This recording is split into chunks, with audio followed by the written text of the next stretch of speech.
The reason I started this YouTube channel is because I believe strongly that we need to do much more to help good engineers and other technical folks become great managers. What I've observed, at least in the tech industry that I've worked in for 25 years, is that we have this tendency to think, this person is a great engineer, let's promote them into a leadership position. And then we hand them a team or a couple of reports and maybe send them on a one-day training course that teaches them about communication styles and personality types. It's like taking a 5-year-old and teaching them to swim by throwing them out of a helicopter into the middle of the Atlantic. And this view was confirmed by a study carried out at the end of 2023 by the Chartered Management Institute, which found that 82% of new managers are what they call accidental managers. This is managers who've had no management or leadership training. And they also found that just over half of all managers, no matter how experienced, have had no management qualifications whatsoever. Just think about that for a second. Imagine those statistics applied to doctors or therapists or engineers that build bridges or anyone else in any other discipline that dramatically affects people's lives. And this is the point. Managers matter. Your manager is there to help you develop in your career, to remove obstacles, to help you solve problems, to guide you through tricky situations. And this is not in regard to something trivial. This is in regard to your career, your means of making a living. And that same CMI study found that having a good manager reduces the likelihood of someone planning to leave their job in the next year from 50% to 21%. In other words, as you'll no doubt have heard said 100 times, people leave managers, not companies. If you want to perform brain surgery, you have to go through 15 years of training and education and assessment after school. I'm not suggesting we should expect the same for managers, but right now you can go from being a software engineer to being a manager with literally no training, no qualification, no assessment. It happens all the time. It can happen literally overnight. It happened to me, in fact, early in my career, and I've seen it happen to dozens of engineers. We don't let engineers interview potential candidates for jobs without going through interview training. So why don't we require the same for management, which is much more important than interviewing? Now, you might point out that in your organization there is management or leadership training, and I'm sure that's true. I hope it is true. But is there a requirement that no one can become a manager without that training? Or is there a test that you have to pass to become a manager at the end of it? And how in-depth is that training? At least in organizations I've worked in, it has not been mandatory to have the training.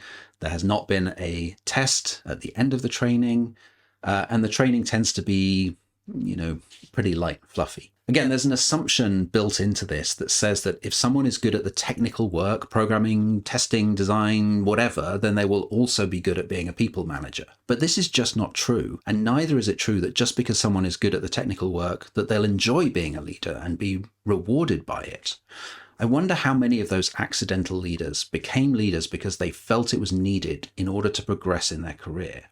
How many of them really wanted to be managers, to help other people grow, to devote themselves not to creating and designing, but to dealing with complex, messy, and often downright intractable problems? Computers are easy, people are hard. And like I said, how in-depth is the leadership training we offer? It's often helpful, but nowhere near enough if you ask me.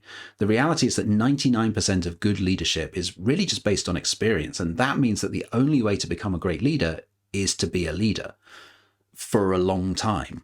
Leadership is never an exact science. There aren't right and wrong answers. It's much more subjective, messy, and grey rather than black and white. And over time, you develop a feeling for it. A good leader who has been a leader for a number of years will have an instinctive answer for almost anything that's thrown at them, a gut feeling. And the even better leader will know when to go with their gut and when to seek validation from other people.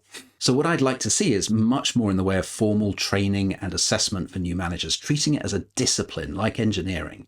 Assessment could be used to filter out the people who honestly aren't really cut out to be managers, but it could also help new managers focus on the areas they're weakest in. I also think companies should treat becoming a manager as a much bigger deal, not something to be entered into lightly. Part of the problem here is that people often think of management as something they can do alongside their regular job, and sometimes this works for a while.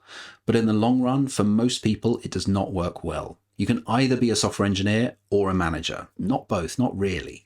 To put it another way, would you rather have a manager that has the time and space to devote to you and your colleagues and to becoming as good a manager as they can be?